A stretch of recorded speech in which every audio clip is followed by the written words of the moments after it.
Hey guys, and welcome back to the channel. My name is Sane, and today we're doing a very special video. For this one, I want to first give a shout out to all of the pro streamers, pro players of Apex Legends that have helped me create this. I've been asking a lot of questions around, so shout outs to all of them. Apex has a really great community. These guys are great. All these guys and girls, these people are wonderful. So first shout out to those guys. This is going to be a video talking about Apex Legends Season 7 tier list ranking for both ranked and competitive. Um, this is really going to be taking into consideration that we're only on Olympus for ranked and competitive right now. When we get World's Edge back, that's going to change this up because characters are better on certain maps. And you'll see, I'll try to talk about a little bit how some characters are going to be better when we get back to World's Edge. Well, when we're on the Olympus, they're not going to be nearly as useful. As well as I'm going to be covering the differences of ranked and competitive play and how some characters are just significantly better in ranked than they would be in competitive. But there are also some characters who aren't really going to be super useful in ranked mode who are very, very good picks in competitive play. So we're going to be going all over all of that stuff today. I'm going through all of the legends. I have them separated between 6 different tiers: D tier, C tier. I've got 2 different B tiers, and I'll explain that when we get there. A minus, A tier, and S tier. So I guess I have 7 tiers, but B tier is kind of split into 2 parts because there's a special case, which I will talk about when we get there. So the first real quick thing I want to say is first couple quick things I want to say is one, this is not my opinion. This is general consensus from a lot of different pro players. I've heard them out. Well, I have my opinion on some characters who I think could be really, really good. I've left that out of this video, and this is purely a list that has been compiled together of what I've heard from all of these different pros and all of these different streamers and stuff like that. So this is not my opinion. This is not like a biased tier list. This is a consensus pro top level layout of what teams are going to be looking like. Second is that ranked and competitive have different playstyles. Competitive, you're going to have designated drop spots for teams. Teams like, for example, I don't know if this is where they're going to be landing, but let's say Complexity is going to land Oasis every single time. That's where Complexity goes. That's where their loot is always going to be. That's where they get their loot from, is Oasis. Meaning, instead of a bunch of teams dropping hot and all that loot going there, and then them going to a different location and fighting all these people for loot, they're going to be landing in this one spot. So their loot is going to be kind of more set in stone and not quite as plentiful because there's going to be people in all these different spots. As well as in competitive, people live a lot longer because you want to be playing as safe as possible to live to the final ring and get high placing because placing is so huge for points. Placing and kills gives you a lot of points for both ranked and competitive. It's just the general playstyle of competitive is going to be a lot safer than in ranked, where ranked still has a lot of third parties. A lot of people will still go for kills. There's not really like money on the line in ranked, so people are still going to play more reckless. So you've got some characters who are going to be better in ranked, who've got more utility in dealing with or kind of surviving crazy hectic 7th parties and stuff like that. While competitive play is going to be more set on these characters who can really keep you alive for as long as possible. And we're going to be getting a lot of these invitations because I don't know how to turn them off. So just ignore all these invitations again. So let's get into this video. We're going to start from the bottom with D tier. And the first character we're going to talk about is Loba. Loba is a very fun character to play. She's very casually appealing, getting unlimited ammo from her ultimate, as well as being able to grab a shield or healing items from her ultimate is very useful. And it's very convenient. That's the way to say it. It's very convenient. It's a very convenient ability. It can be a lot of fun to use, but it's just not useful and like ranked and competitive compared to a lot of these other abilities going on, as well as the fact that when you put the ultimate out, it's this huge wave that alerts everybody of your location, and it's not good. You don't want to. You give up your surprise factor. It's not very good. Her passive is useless. Its only use is for finding a purple shield if you land hot, but that's not a good idea in ranked and competitive. So yeah, pathetic passive. And her bracelet She's so vulnerable with it. The bracelet takes so long. People can easily see where it's going. They can shoot you when you come out of it because you've got like the cooldown. When she's throwing it, she's sitting duck. She can't shoot. She can't sprint. And she also just separates from her team, so it's too easy for her to get picked off and her team just to be left behind, or for her team to get left behind and she's just like stuck. So yeah, she's just kind of too much of a selfish character. Gives away their position when you use her ability, stuff like that. And of course, Apex has a Serpent Arrow. The next character we're going to talk about is going to be Rampart. Rampart is the character that we got in Season 6. And people had her, and a lot of people had our eyes on her. We thought she'd be really good. She is a really good archetype of being this defensive setup character, although the issue is her walls just take way too long to set up. You can shoot them down where they're getting built. The amped cover can be really good damage, but again, like it just takes way too long to set up, and especially on Olympus where there's not as many tight spaces to really control. It's very open, so kind of setting up those fortified characters, stuff like that, like Rampart, is going to be a lot less effective. So there's really not as many choke points too. So putting down Sheila isn't really going to be as good because there's not like a great choke point that you can sit on and just blaze people down. With Sheila, you're just sitting duck and you can just kind of get fried. And then using LMGs, the only good like increasing utility on LMGs is only good for the Devotion. And Devotion's only a good gun if you have the All-Star, or if you have the turbocharger on it, which then it's like really good, but like that gun's already good on its own. It doesn't need faster reload time or a bigger magazine, so her passive is pretty useless. And overall, she's just useless. Like her abilities take way too long to set up, and they're just not worth their time. There's so many better characters than her. Last character in D tier is going to be a big fan favorite. It's going to be Mirage. Mirage is a lot of fun to play, but his abilities just really don't do a lot. His decoys and his ultimate can be a good distraction to kind of reset the situation in a hectic spot like a fight. You can reset, reload your gun, maybe get to jump on your enemy. But it's really just not like, it's still, if you're good enough, you can easily figure out which Mirage it is quick enough and just kill them. And they always do it in a panic, so they're going to be low HP. Pretty much almost always. I mean, you can use it at the start of the fight, but like once you figure out which one the Mirage is, which one the real Mirage is, it's over. His ability doesn't really help him. You can even just guess right, and his ability is useless. The one ability that's really good is his passive. The one that he's Now You See Me, where it turns you invisible when you are reviving people. That can actually be very useful in ranked, just because of reviving abilities in ranked, where it's super crazy. There's a lot of sub parties and stuff going on. Can increase your survivability, which that can be useful. But if somebody just runs up right next to you, you're no longer invisible. Also, there's two other characters in Lifeline and Gibby who just are better at, and even like Bangalore and Caustic, who can throw down their blinding effects to make it so people can't see you getting rest. So like his ability is just all kind of useless. The fact that he can use his abilities in a fight better than Loba and Rampart is the only reason why he's at the top of D tier, but again, he's just not a very good character at all. Don't waste your time with this character when you're taking it seriously, like competitive in ranked. These three characters are just going to be bad, no matter what you're playing. I mean, you can get away with using them in ranked, I guess. We can't get away with using them in competitive. And even in ranked, like they're bad. They're bad characters. C tier. C tier is going to have Bangalore and Octane. First with Bangalore, she is discount Gibraltar. Smoke is a form of cover, which is useful, but smoke you can throw grenades into. It doesn't actually give you cover, it just obstructs vision, but you can still like throw grenades into there, throw ultimates into there, shoot into there, so it's not quite as useful. It breaks line of sight, but it also affects you negatively, so you don't know what's going on either, so that's like, it's just kind of like this big reset, which can be okay, I guess, but it's also like it doesn't really stop anything from happening. Her passive is very nice though. Her double time, just getting increased speed is always good. Like getting a speed increase is always going to be good.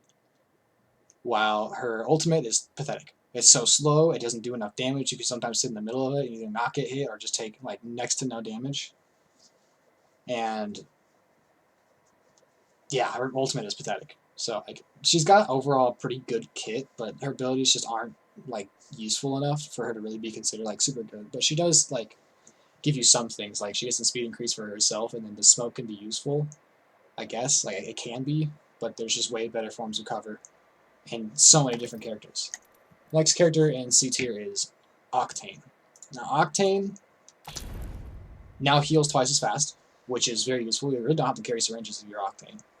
That's a nice ability for him. His stim is still very selfish. It's very fast, and it's like you don't get stunned while you're in stim, which is very good. When you're like running away from fights or even running into a fight or something. But he just separates himself, just like Loba. He separates himself from his team too easily, and that's bad. That's just really bad for like team play. Although he does have jump pad, which is the whole reason why he's like C tier, because jump pad is something that the whole team can utilize. It's quick rotation, quick get high ground, quick get in the fight, get out of the fight. Good rotation tool. It's the worst of like the 3 rotation tools when it comes to like gravity lift, zipline, and portal, all significantly better than jump pad, but he does at least have something. So C tier is pretty much these 2 characters who are heavily overshadowed, but they can still be useful. Ranked and competitive doesn't really matter on how useful they are. It's going to be pretty much the same either way. You're not going to see these 2 characters in ranked or competitive, but their abilities are both pretty okay. Now I'm going to have the first part of B tier, which is going to be like kind of the, I'm going to call it B asterisk tier, because this character is really good in ranked, but is useless in competitive. You're never going to see her in competitive, but you're going to see her a lot in ranked, and that character is Lifeline. Her passive, the dock heal, where she puts the dock down and that the drone heals you, or the drone revives you, puts the shield out, is so stupid. It's so annoying, and it's so good for ranked where there's crazy fights going on, and it keeps your survivability. And then she's also got health drones to get you back in the fight. Her ultimate's pretty pathetic. The only use for it is putting down cover in areas which Olympus does not have a lot of cover, so that can be very useful. That's just like a nice ability, but like you're never going to see it in competitive. You're only going to see her in ranked, which you might see her a lot. You're going to see her a lot in ranked, and like when it comes to ranked, she's probably like A tier. But when it comes to competitive, she's like C tier. So that's why I'm putting her in kind of B asterisk. There's not really, she's kind of floating between A and C. Competitive, she's C, but ranked, she's A. So that's Lifeline. You're going to see her a lot in ranked. You can use her very well in ranked, but when it comes to competitive, you're not using Lifeline. Now we're going into the normal tier, which has the 3 characters that got affected by the new map Olympus the heaviest. First one is going to be Caustic. Now Caustic gets really affected by Olympus, because Olympus does not have tight close quarters and is very open, meaning his gas is really easily avoidable and not as devastating. There's not a lot of spaces you can really trap people in. The buildings are big. There's not really like tight hallways. There's a couple spots like the vents in Turbine, but that's it. Like that's really it. There's only a couple niche spots that you're really not. There's not enough space for Caustic to put his traps and be super devastating. He's still a very good character. When it comes to like World's Edge and King's Canyon, he's way better. Like he's back in A tier. But when it comes to Olympus, there's just not enough space for him to use his abilities and just to set up his abilities. The gas does do a lot more damage now, but the fact that there's not enough tight quarters for him to really abuse it means he's just not going to be A tier. Now, you still probably see him on a couple teams in both ranked and competitive, because he still is a very good legend. And he's a very good like setup fortifying legend, where you kind of fortify this space and kind of make this untouchable space for your team to be safe in. And he's flexible, because he can play semi-aggressively with his ultimate as well. And he's a really good trapping character. But it's just the fact that on Olympus, there's really not a lot of tight-knit spaces. It's a very open map. It's a very open map. So a lot of these setup characters, like how I talked about Rampart before, it's just not as effective on this map. But when we go back to World's Edge, he's going to be a lot better. Now, Caustic's effectiveness is going to be, I'd say, probably a little bit better in ranked. Or not in ranked, sorry, in competitive. Competitive, Caustic's going to be better because he gives the option to play safer. You can put the gas down in spaces, and it's scarier for people to push in onto you. But again, it's just not as effective in the space that you're working with on Olympus, which is the whole reason why Wattson is also in this tier 2. and she's slightly above Caustic. Now, when it comes to ranked, Caustic's going to be better than Wattson. You're going to see more Caustics in ranked than Wattson. But when it comes to competitive, you're going to be seeing more Wattsons than Caustics. You're going to be seeing a lot more Wattsons. Wattson excuse me, Wattson will still be pretty plentiful when it comes to competitive play, just because she's a staple of competitive Apex. But on Olympus, same thing as Caustic. She doesn't have the space to put up her fences. She doesn't have the tight-knit areas she can control. And all the spaces where she can put fences, a lot of them don't have a spot where she can put the fence in the corner, so it's really easy to just shoot down real quick. It distracts you for a second, but it's easy to get around, easy to work around. So while she's still very good in competitive play and still pretty okay in ranked, you're just not going to be seeing her, really, nearly as much on Olympus as you will. When it comes to World's Edge and King's Canyon, she's going to be back in like S tier, A tier, S tier. So the one thing she has in competitive that's really going to keep her usage up, though, is the fact that in competitive, you really do get less heals.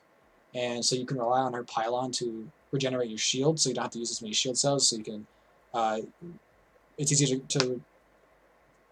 for you to use your resource management, or to kind of improve your resource management. So you don't have to use your shields up, you can just use your pylon to heal your shields up and use less resources, so that's going to be helpful for ranked. For competitive. But for ranked, she's really not going to be that useful. Now we have the one character who's not a setup character, but still suffers from the same issues that the other two do in Olympus, and that is Revenant. Revenant's whole reason that he's so scary is because you could put his death totem down and pretty much double push people. The whole reason this was so good is because you could put this in this covered area, in this defensed up area, like a tight building, a building, or this covered space that you can safely, once you get hit back to the totem, you're safe there. You can easily teleport back going through Wraith's portal. That was the whole Revenant strat. However, on Olympus, you lose all of that cover, meaning it's so much more risky to go into his death totem, because when you come out, there's really not a lot of spaces where you can be safe because of all this big openness. I mean, there still is spots, and it's still a very good ability, which is why he's still going to see a little bit of usage. Probably more usage in ranked, just because he favors aggressive play, which a lot of just general players favor aggressive play, while competitive is a lot more safer. I think he's not going to be nearly as safe, or not I think he is. He's not going to be nearly as safe in competitive play, he's going to be riskier. He's going to be like a high risk, high reward type character, which is not really what you want to do all the time, so he's not going to see nearly as much usage here. In Olympus, but on World's Edge and King's Canyon, his usage is going to skyrocket. He's going to get back up to like A tier and stuff, so still a very solid character. Still can silence and shut down Gibby and Pathfinder and Wraith and even Horizon now, and all these really good abilities. He can shut them down with silence, and he's a very good character, and his abilities are really good, but it's just the fact that he's got so much less tight-knit space to work with, just like Caustic and Wattson, that he's down here in B tier. Now we're going to get into A- tier. Now, I have him in A- tier because there's two characters here. They are just overshadowed by the two characters above them in A tier. What's the whole reason they're here? They could easily be A tier. They could also probably be down in B tier, but I think they're a little bit they're a little bit better, a little bit more useful on Olympus than the characters in B tier, but they're just overshadowed by the two in A tier by a little bit. But I think we're going to be seeing their usage still. We're going to be seeing a good amount of their usage in competitive and in ranked. The first character is going to be seen a lot more in competitive than he will be in ranked, and that's Crypto. We're going to be seeing a lot more of Crypto in competitive just because he's, again, he plays safe. He doesn't play as aggressive like ranked would favor, but his drone EMP can still be very good, very useful. One of the reasons why he's also not as useful and a little bit lower than he was before and not going to be seen as much is because he's really a counter to Wattson. He's really a counter to Wattson and Caustic. That's like the main usage of him. He's a big counter to Wattson and Caustic. He can destroy their traps, but since they're not going to be used as much, he's no longer as useful. Still, his EMP is good. Getting survey beacons is good, but also you don't need the drone to scout out people as much anymore, because since Olympus is, again, so open, there's a lot of like vantage points you can see. You can like see a lot of places is easy, high ground. You've got you can just kind of recon as a normal character. You don't really need recon abilities quite as much. So Crypto's drone isn't going to be quite as good on Olympus. Again, as we go back to other maps and you see Wattson and Caustic used more, he's going to be used more again too. He's kind of just a counter pick to like Wattson and Caustic. So, but Crypto's still very good, very solid character. We're still going to be seeing him a lot more in competitive than he's going to be in ranked, just because he plays slower than the general public likes to play. But when I say general public, I mean like just the people who play ranked, pretty much, because there are a lot of people who play ranked who don't ever play competitive. So that's kind of the whole reason why there's stuff like that. Why we're saying, oh, you're not gonna be seeing this character even though they're super good, stuff like that. The other character in A- tier is our brand new character. It's Horizon. My new main. I love her. She's great. She's very, very good. She's a very good character. She's a very flexible character. She has really good in and out options. Her gravity lift is the most plentiful movement resource in the game. You get it every 15 seconds, and your whole team can use it. You get it faster than jump pad, zipline, and portal, and your whole team can use it. So when it comes to just getting around the map and getting high ground, she's going to be the fastest with it all. As well as her ultimate ability is pretty solid. It's very nice for, you can throw it at people to be aggressive and pull them either out of their cover or get them stuck in a bad position, or you can even throw it behind you while you're running away and make people have to deal with that and they lose track of you and you can get out of there. And her passive is just super good for movement. Like, her movement is incredible. Her air strafing ability, her ability to turn corners, and just all this movement stuff. She's not a very beginner friendly character because of all this advanced movement stuff you can do with her to really optimize her. But she can just be really good, really devastating. Very good, very flexible both offensively and defensively. The issue here with her is that she's just overshadowed by Pathfinder. Pathfinder is just going to be, Zipline is overall is a little bit more flexible than Gravity Lift, because even though you get less zip lines, the zip line can go in any direction you want it to be, while Gravity Lift only gets you like vertically, not quite as far horizontally. Also, Pathfinder can get survey beacons. The reason Crypto is overshadowed, the reason Crypto's down here in A- tier is because he's overshadowed by Bloodhound, who is just a better recon character and allows you to do other different things. So that gets into A tier, which you already know who's in there. Pathfinder and Bloodhound. First off, we're going to talk about Pathfinder. Pathfinder on Olympus offers you very long, very quick, very good rotation ability with Zipline. Zipline can get you across big gaps easily. It can get you on a high ground, get you good positioning. He also gets survey beacons, which is just huge for finding out the next circle. Horizon, I think you're going to see equally amount in competitive and ranked, probably a little bit more in ranked, just because people don't use survey beacons as much in ranked. Pathfinder, you're going to see equally in both. He's a very popular character, very fun character. He's also just very useful, very good. Getting survey beacons, getting the zip lines, rotating your team is all really good. And they both grapple too, which is nice. Nice little touch to him. And the person above him in A tier is Bloodhound. Still an amazing character. Got really buffed last season. Still just as useful on this map. Doesn't really change usefulness and utility. Bloodhound's really popular. A lot of people play him. You had a lot of new people start playing them, like NRG Rogue. You have now TSM Snipedown. You have Complexity Reptar. Why do I keep saying Coalition? Complexity Reptar. You have a lot of good players playing Bloodhound. Seen a lot of usage. Very, very good character. Ultimate is still just crazy. And even the speed increase just helps you get out of these open areas in Olympus, so it's just good. The wall hacks you can do with Scan are still just amazing. You can get survey beacons. Still just a very good character. Doesn't really care and just adapts to all of the changes from Olympus. And just very, very, very good character. Very aggressive character too. You're going to be seeing a lot of them.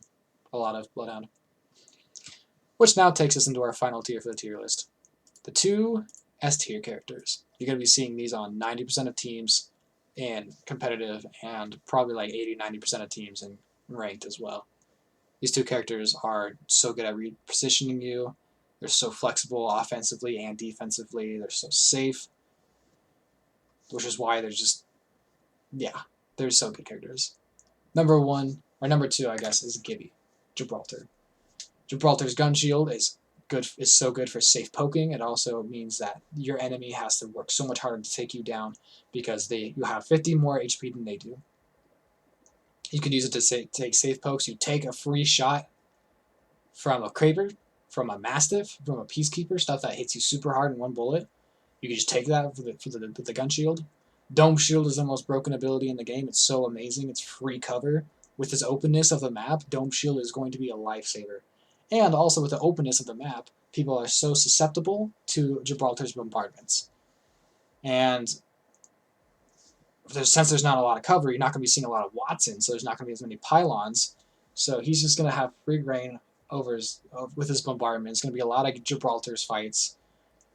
He's going to be such a plentiful character. He's going to be everywhere. You're going to be seeing a whole lot of Gibraltar. He's such a good character. He gives fast survives too, which is really big in ranked, which is like the whole reason that Lifeline's good in ranked. Gibraltar can do that too, as well as he's such a good, versatile, amazing character. Going to be super common in both competitive and ranked for Season 7. And that gets us to the final character, the character that's always been S tier. It's Wraith. You know who it is. Wraith's Portal. We all know Wraith's Portal. She's got a jail out of free card with her tactical.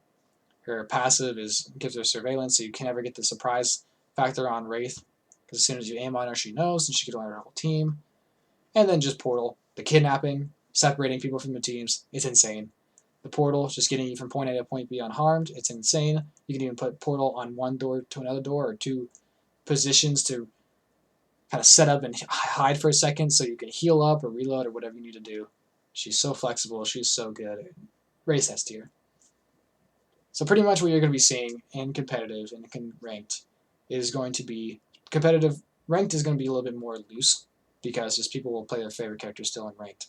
But when it comes down to competitive and the real top-tier team, you're going to be seeing a lot of Wraith, Gibraltar, Bloodhound, Wraith, Gibraltar, Pathfinder. Those are going to be the two most common teams. I'm sure we'll be seeing some kind of Wraith, Horizon, Bloodhound, Pathfinder mix-up of that. Wraith, Wattson. Wraith's going to be pretty much on every team. Gibraltar is going to be on the vast majority of them. You're still going to see a couple Wattsons. You might see a couple Caustics. Might see a couple Revenants. You're not going to be seeing any Lifelines. You're still going to see a couple Cryptos. We're going to be seeing a couple Horizons. Horizon's a very good character. But yeah, the main teams we're going to be looking at are Wraith and Gibby with Bloodhound, or Wraith and Gibby with Pathfinder, or even Wraith, Pathfinder, Bloodhound, or something like that. If people just want to forego cover and just go crazy push aggressive, stuff like that. So, yep, that's going to be the tier list. I've had a lot of help compiling this. I really hope this is helpful to you guys. I hope this is informative to you guys. Stay tuned for future content from me. As far as Season 7, my plan right now is I'm going to be playing Horizon and Pathfinder. Horizon, I have so much fun playing her. I'm done with Wraith. I just don't like her character as much anymore. I don't have as much fun playing her. But Horizon, I have so much fun playing her. And Pathfinder, same thing. He's very similar to her in a lot of ways, and they're both competitively good. Yeah, I'm going to be playing those two characters, Horizon, Pathfinder. I love my mobility. I love my aggressive play. And yeah, those are the teams you're going to be seeing. This is kind of a rundown of top level competitive Apex and top level ranked Apex. Hopefully this is informative to you guys, and we'll see you in the next video. Please let me know your comments in the comments section below. Yeah, if you guys have anything that surprises you on this list, any characters that you think you thought would be higher than they are. Like for me, it was Wattson. I thought Wattson was going to be a lot higher on the list, but the whole idea that Olympus has such less tight quarters really makes a lot of sense. It really surprised me that Wattson, such a good character always on every other map, is really going to be a lot less useful. Yeah, so let me know what you guys think in the comments below. Again, one more shout out to everybody who helped me with this video. Apex community is great, and I will see you guys in the next video on this channel. See you guys later.